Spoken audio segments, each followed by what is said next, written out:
to another episode of the Politics Shed podcast, which supports the work of the Politics Shed website, or vice versa. You can find links to the website below.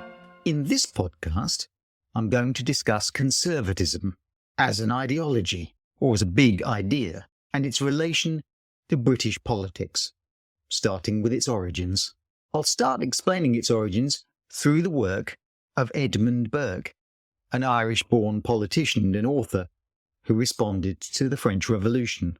But before I do so, I want to answer two questions.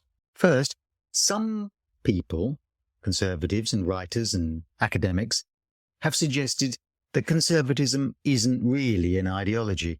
So what is an ideology? Dictionaries and textbooks will tell you that an ideology is a system of ideas and values which describe society and the state. It's a political system, although it's often used to describe other things. How it's used in politics, though, differentiates it from religions or systems of ethics, although it may say something about these things. The best definition I can give of what an ideology is a descriptive system of how the world is and how the world should be. The archetypal ideology is Marxism. Indeed, all other ideologies seem to get compared to Marxism as to whether or not they are a fully worked out ideology. The great work of Karl Marx is Das Kapital, capitalism. In this sense, it's primarily a description of the world he found in the mid-19th century, the world of capitalist Britain, its economy, its society, its classes, its history, and where it's going.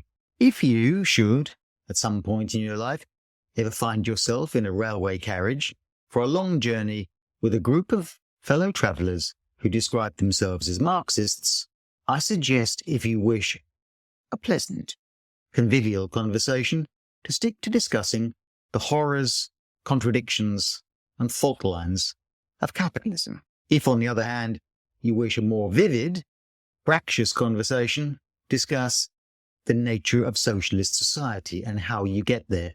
But nonetheless, while ideologies of the left tend to be better at describing the fault lines of capitalism and less clear and more divided over the nature of socialist society, it becomes a model for what an ideology is. Not all words that end with ism are ideologies, but nonetheless, conservatism is also sometimes described as an ideology, or not really an ideology. This is because, as we shall discover, there are elements of most ideologies, particularly Marxism, which are strongly rational. They describe economic relationships, classes, the structure of society. And conservatism contains elements of mysticism, tradition, the hallowed past, things not being as they should be. It's reactive. Conservatism is altogether more pragmatic, rejecting at its core ideological certainty and strong beliefs of any kind of rationalism, which believes you can establish through logical argument, economic principles, laws and practices how society should be. Conservatism is altogether less clear on what society should be, except in its broadest principles of what it should avoid and what values it should accept. So in this sense, conservatism is less of an ideology and more a set of dispositions, feelings, beliefs, and yet it might be one of the oldest ideologies in the world, since the first time any human being turned to another human being and said something along the lines of things ain't what they used to be, or young people today don't show respect to their elders, or the old things are the best things, they were probably expressing a conservative sentiment as old as human beings and as old as human society, stretching right back to the ancient Greeks and certainly the philosophy of the Chinese philosopher Confucius. Order, tradition, and a veneration for the past. Not a bad place to start.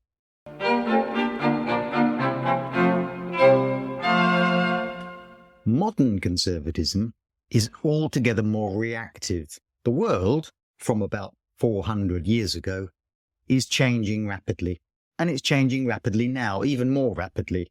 We are in the midst of something which began at the time of the Enlightenment, the scientific revolution, the industrial revolution, the agricultural revolution, all terms which describe a world turning itself upside down and challenging the past and questioning things that were understood.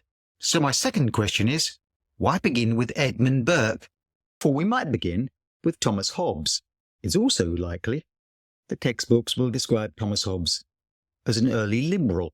What he has in common with liberals and conservatives is that he's responding to a changing world, a world of turmoil, and he's professing a rational response to that. Hobbes, in his great work Leviathan of 1651, defended absolute government as the only alternative to anarchy and disorder. He portrayed life in a stateless society as being in a state of nature, or the war of all against all, and it was nasty, and it was short, and it was brutish. Thomas Hobbes was born in 1588. He later recounted how his mother gave birth to him as the church bells warned of the Armada coming up the Channel. Born into fear in his lifetime, he lived through the English Civil War and on the continent witnessed the horrors of the 30 Years' War, seen by some as the first modern war in its enormous destruction and impact on civilian life. War then, chaos and danger became the backdrop to Hobbes's ideas. And for conservatives, his view, his pessimistic view of human nature and his belief in the necessity of a strong state and the horrors of disorder run as a thread right through modern conservatism. In Hobbes' view, citizens have an unqualified obligation to the state, on the grounds that to limit the power of the government is to risk descent into a state of nature, which we described earlier as being fairly awful. Any system of political rule, however tyrannical, is preferable to no rule at all. However, Hobbes' writings can be claimed as early liberalism because they reached the conclusion that absolute authority is necessary through rationalist means. He was rejecting the old ideas which had dominated the state for centuries, the divine right of kings, and instead expressed it as a choice that human beings would make. People would rationally choose to give up their individual sovereignty to the sovereignty of the state. It didn't have to be a king. It might be any great authority, the Leviathan. His concept of transferring individual rights to a governing body for collective security resonates strongly with traditional conservative ideals, prioritizing as it does stability and protection from threats. However, it is important to note that if we could jump into Doctor Who's TARDIS and bring Thomas Hobbes to the present time, he certainly wouldn't like, say, North Korea. Whenever you look at the authoritarian nature of Hobbes's Leviathan state, it's important to remember that he wrote this in 1651, where the state was really always going to be rather small, and his concept of the state might be closer to Nozick's night watchman state than anything you would find in a totalitarian state, which is a uniquely 20th century invention. Hobbes's Leviathan state left the individual free to do those things which didn't threaten disorder, so the Leviathan might well settle matters of religion, disputes over property, but would leave individuals to live their lives untroubled by the state.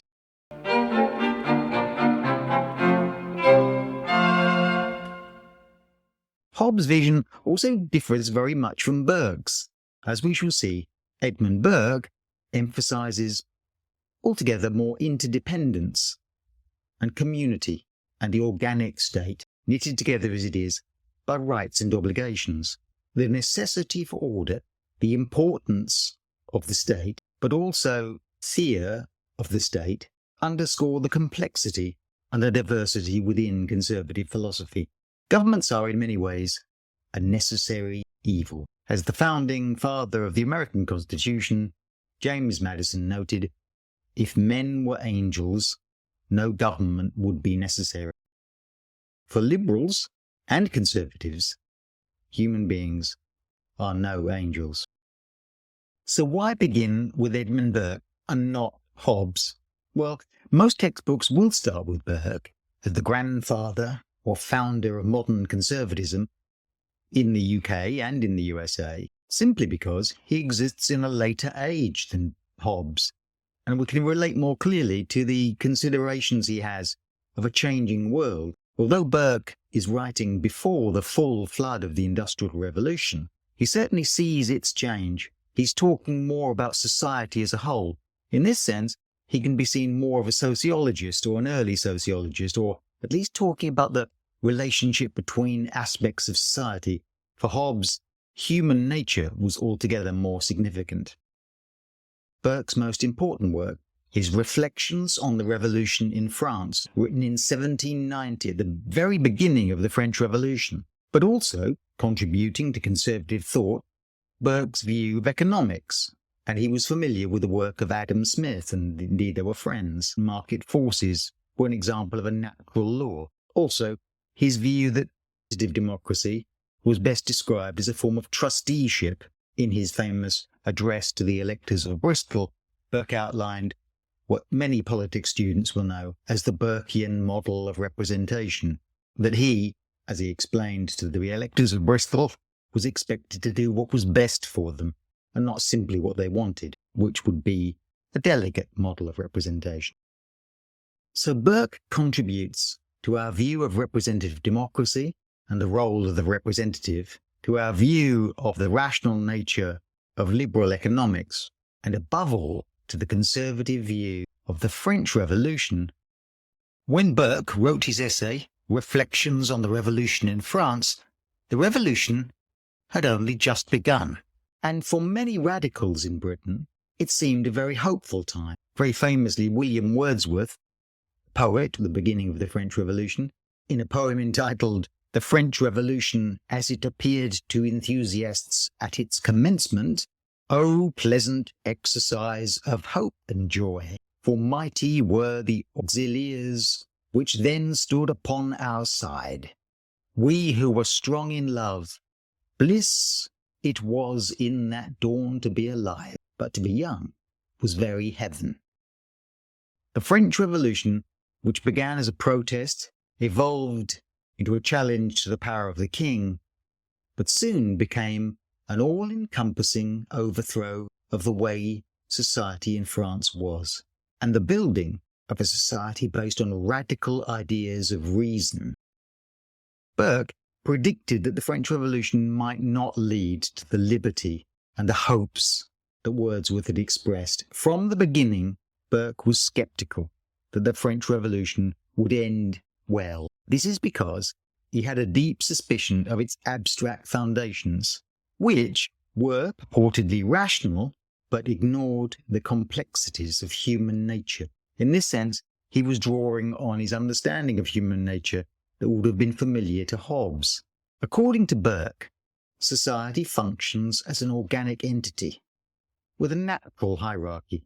This contrasts with the egalitarian ideals of the French Revolution. Burke favoured tradition over experimentation, emphasising pragmatism and a careful evaluation in order to achieve effective government. Change that is extreme, abrupt, or deviates significantly from current practices is likely to result in serious negative consequences. I believe that society is a contract, like Hobbes, between the living and those yet to be born. In this sense, it's rather more mystical than Hobbes. The mists of time show a tried and trusted practice. We must therefore construct civilization by giving weight to our ancestors and also to ourselves, and remember those yet to be born. Bear in mind the consequences of what you're doing. And many people have seen Burke's ideas resonate through the horrors of not just the French Revolution, but also through the Russian Revolution, the Stalinist period, Pol Pot, or the fascists in Germany. Human beings when they attempt to make other human beings perfect, tend to end up killing an awful lot of their fellow men who don't quite follow the program. The existence of the state was crucial for a civilized society. Like Hobbes, order was important. The challenge lies in ensuring that the state fulfills its necessary functions for maintaining a civilized society. This obligation was different to Hobbes. Leviathan, a little obligation other than to maintain order, protect human beings from themselves, under which they could live the lives they devised for themselves. For Burke, the state should provide support without excessively intervening. Burke's perspective on the state may seem a little bit mystical and unworked out.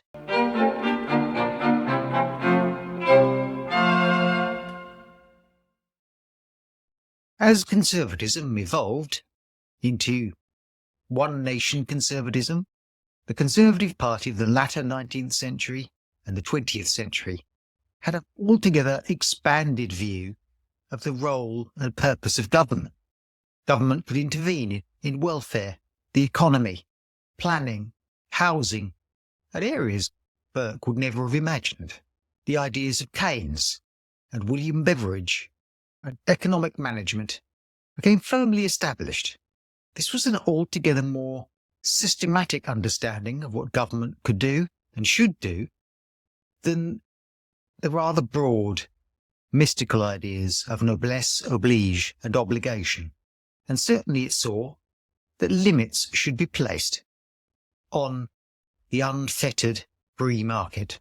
This is because Burke's ideas were shaped in predominantly a rural society, where natural leaders were accepted. The rich man in his castle, the poor man at his gate, the rich man owing the obligations of nobility, noblesse oblige, to the poor man, who owed loyalty. So Burke lived before the modern complex society, but saw its beginnings. His ideas lay the foundation for one-nation conservatism, but the fully developed idea of one-nation conservatism follows on from Burke.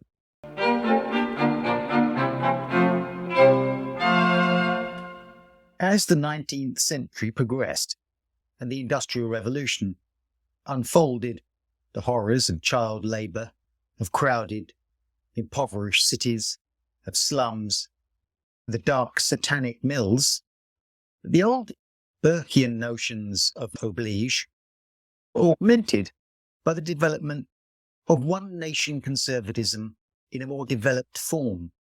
The term one-nation conservatism is sometimes attributed to the politician Benjamin Disraeli, who in 1837 declared the Tory party, unless it is a national party, is nothing.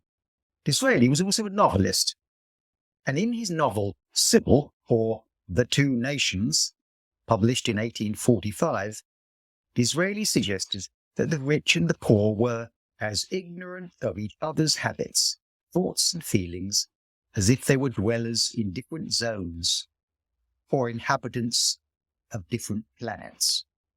Therefore, they were in danger of becoming two separate nations. So society became more complex, prompting a shift in conservatism. Not only the demands of an industrial society, of crowded cities and so on, but also the changing political scene.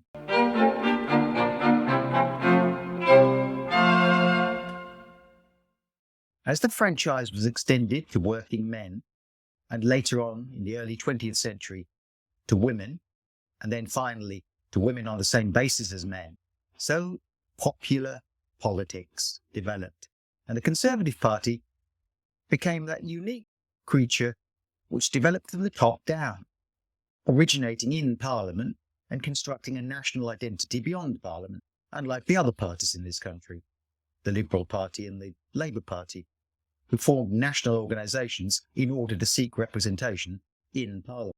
In many ways, that explains the more diffuse and confusing structure that the Conservatives have to this day, and their dominance of their leaders. During the 20th century, Disraeli's one nation's conservatism developed and was augmented by the economics of John Maynard Keynes and the liberalism of William Beveridge, and was championed by figures such as Prime Minister Harold Macmillan, who, after the Second World War, embraced most of the reforms brought about by the Labour Party in the 1940s, a welfare state, Keynesian economic management of the economy, public ownership of at least parts of the economy. This politics, which sometimes is referred to as the post-war consensus, or Butskillism, after Rab Butler and the Labour Party leader Hugh Gaitskell, identifies a period when the two parties, Labour and Conservative, seem to coalesce around a broad consensus that government was necessary and it was possible for government to answer the problems of this complicated society through welfare, through economic management, through state intervention. Looking back on it, the broad appeal of one nation conservatism makes it arguably the most successful electoral formation in British politics. The Conservative Party, that was formed by Disraeli and developed during the 20th century with figures like Churchill and Macmillan, spoke directly to the people of the UK, who were delighted with the National Health Service, who wanted an extensive welfare system, but somehow were at their heart quite conservative. Self-reliance, fairness, queuing up, taking your turn, were just as important. And the Conservative Party spoke directly to this. It was not really until Blair, New Labour, and the third way politics of the 1990s offered something which potentially could have similarly dominated politics decades to come. However, before the arrival of Blair was the arrival of neo-conservatism, or the new right, a mixture of what is sometimes called neo-conservatism and neoliberalism. The post-war consensus can be said to have faltered in the 1970s, when welfare, Keynesian economics, state intervention seemed no longer to Britain's stagnating economy. The advent of stagflation, that is to say, inflation, which sat side by side with a stagnating economy, which, according to Keynes, was simply impossible, as well as a general feeling that change was moving a little too quickly, that society was moving faster than the British people wanted, led to a rise in social conservatism and new right liberalist economics. This package, the new right, became strongly identified with the figure of Margaret Thatcher, who in 1979 became the first woman Prime Minister in the UK and marked a change in direction for the Conservative Party itself.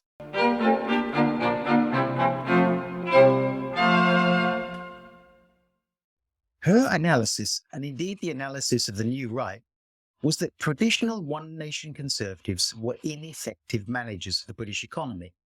They'd lost control of it in the 1970s, with the famous winter of discontent, widespread industrial action, strikes, and a general decline in British productivity and efficiency. This hindered economic growth. It was a social conservative concern that welfare itself had undermined the self-reliance of the British people, and possibly a kind of cultural malaise characterised by the swinging 60s and changing social and cultural values and mores. Things had just gone too far. At the heart of this, then, was something rather radical, a change in direction in the economy, which was essentially forward-looking, and an attempt to reverse the clock, go back to something which may have existed or may never have existed, a kind of older Britain before the changes of the 1960s. Paradoxes of the new right were being constructed. Authoritarian on social issues, culture, values, libertarian on economics. The government could tell you who to marry, but the government wouldn't tell you how to spend your money.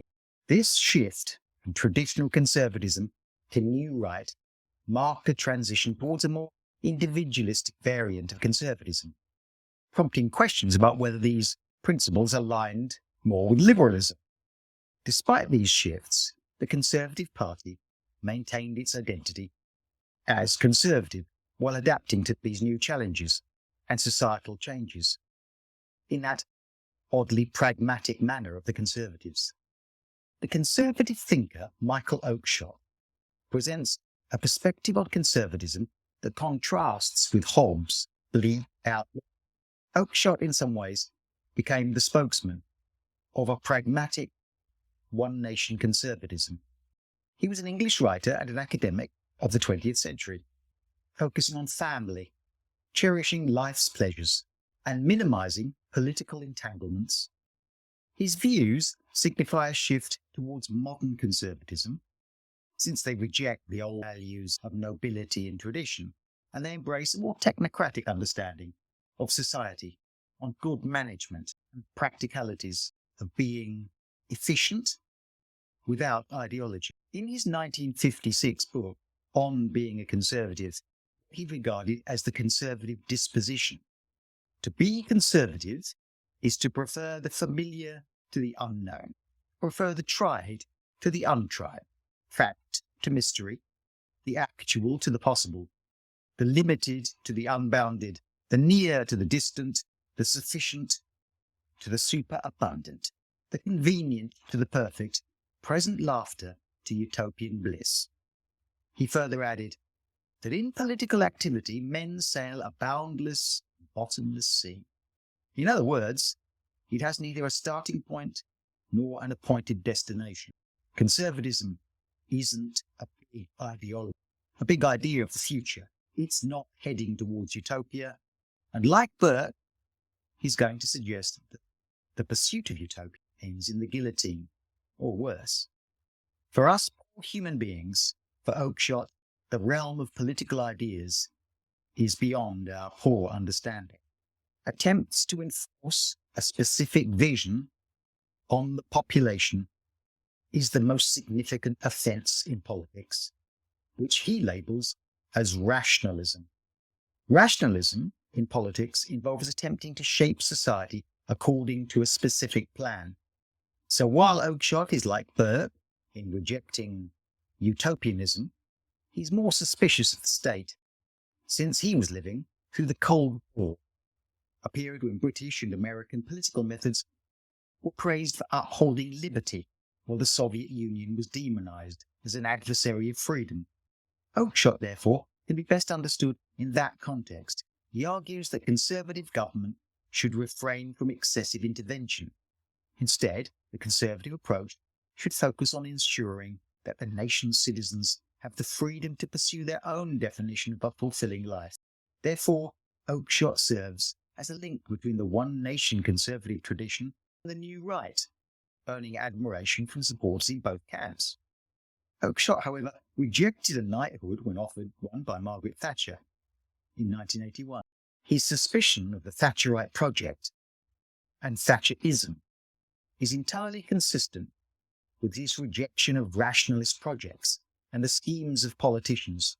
Right across the political spectrum, he did not like the neoliberalism of Thatcher, nor the idea that a politician's job was to try and improve people's lives by achieving certain goals.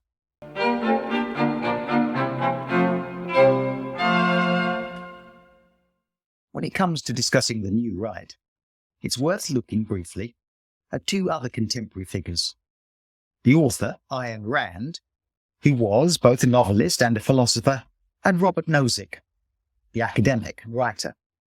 Despite their differences, these two figures represent a form of conservatism that seems to have deeper roots in America than in the UK. Both individuals strongly advocated libertarianism, Nozick especially believing that any state action beyond the bare essentials, such as providing security, infringes on people's freedoms. Nozick argued that the state interference in the economy leads to reduced prosperity, suggesting that the state should avoid wealth distribution and limit its efforts to providing welfare, leaving such matters primarily to citizens themselves. The only type of state can be morally justified, according to Nozick, or night watchman state, with powers limited to those necessary to protect people against violence and theft. In many ways, he's echoing the Hobbesian state. I doubt he'd use language, such as Leviathan, or expect a transfer of sovereignty in quite the Hobbesian way. Left to its own devices, Hobbes' state would probably be something like a night watchman state. Nozick also used the concept of self-ownership to support his right-wing libertarian position. Dating back, at least, to the political philosopher John Locke, self-ownership is based on the idea that individuals own themselves, their bodies, talents, abilities and labour, and the rewards or product created by their talents, abilities and labour are owned by them. Nozick maintained that self-ownership gives the individual the right to determine what can be done with the possession of self. Self-ownership gives a person rights to various elements that make oneself. For these reasons, Nozick asserted that self-ownership also opposed taxation to fund welfare programs and supported the minimal state. Viewed from this perspective, taxation is a form of slavery. In effect, the state gives others entitlement to, in the form of welfare benefits, part of the rewards of someone else's labour. It's a form of theft. Citizens who are entitled to benefits become part owners of the individual, since they own part of the product of their labour. A sort of parasitism. State should not regulate how people eat, drink or smoke, since this violates the principle of self-ownership.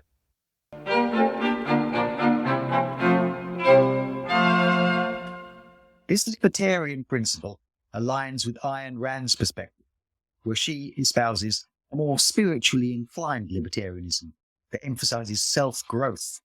The Russian-born philosopher, novelist and conservative asserted that being obstructed or dictated to by others impedes one's ability to develop as a human being.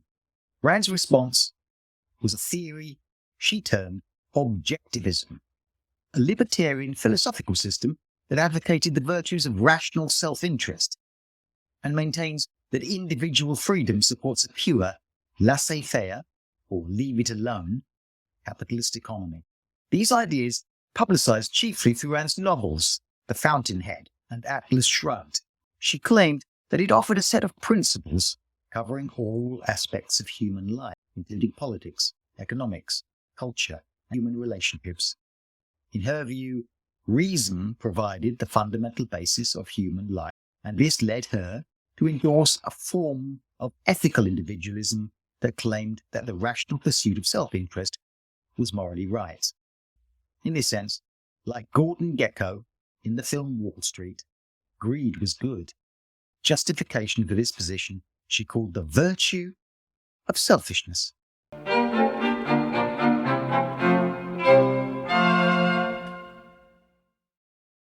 Both of these thinkers not only represent a more American version of conservatism, and certainly a departure from one-nation conservatism or Edmund Burke, also represent a distinctly different view of what individual human beings are. Without constraints, according to Hobbes, individuals would evolve in detrimental ways for society. Hobbes had an even more pessimistic view of what humans would be like if left outside of the protections and restrictions of the state.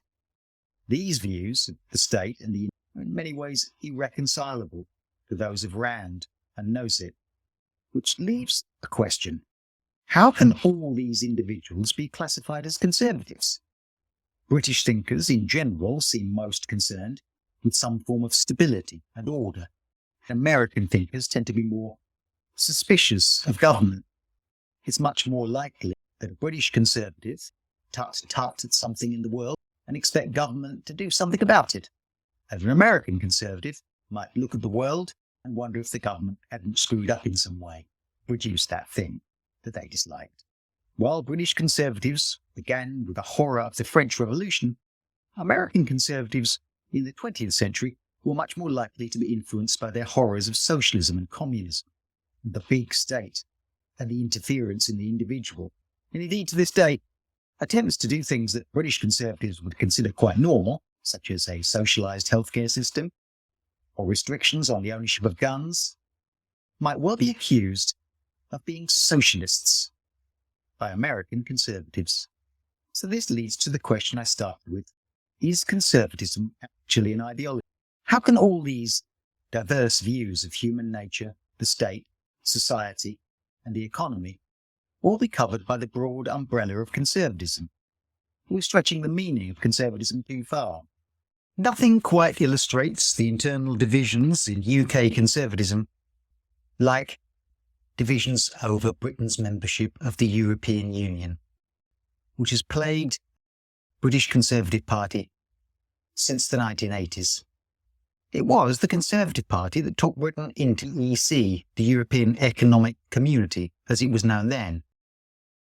But the changing nature of Europe led to fears, traditional conservative fears, over sovereignty, patriotism, self-determination for the British people, as well as a feeling the government of Europe, as it grew in its influence, challenged the principal attraction of many conservatives towards the European Union, that it was a free market, and to this day will be divided over the enormous benefits that a liberal free market can find in a market the size of the European Union, and the loss of sovereignty and social interference and big government that the European Union represents.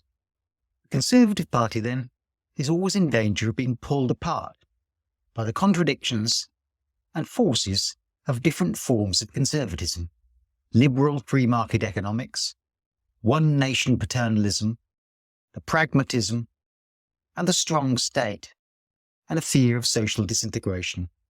All of these find themselves like threads running through all conservatives, but to a different degree, and enough cause internal tensions and divisions. Nothing quite qualifies an ideology to deserve the name ideology than a small group of its own supporters to break away and declare that they have somehow lost the true path. In 2024, the Popular Conservatives and the Reform Party both challenged conservatism, or the Conservative Party, for not being sufficiently conservative or not true conservatives. Mark Littlewood and Liz Truss, who argued that conservatism was very much of the new right: small government, low taxes, free market economics. And in some ways, rather ironically, they were distancing themselves from that long tradition of one nation conservatism, which had proved to be so successful and so dominant in British politics for much of the 20th century and into the new century, and an ideology that in many ways reflected the aspirations and contradictions of the British people rather well.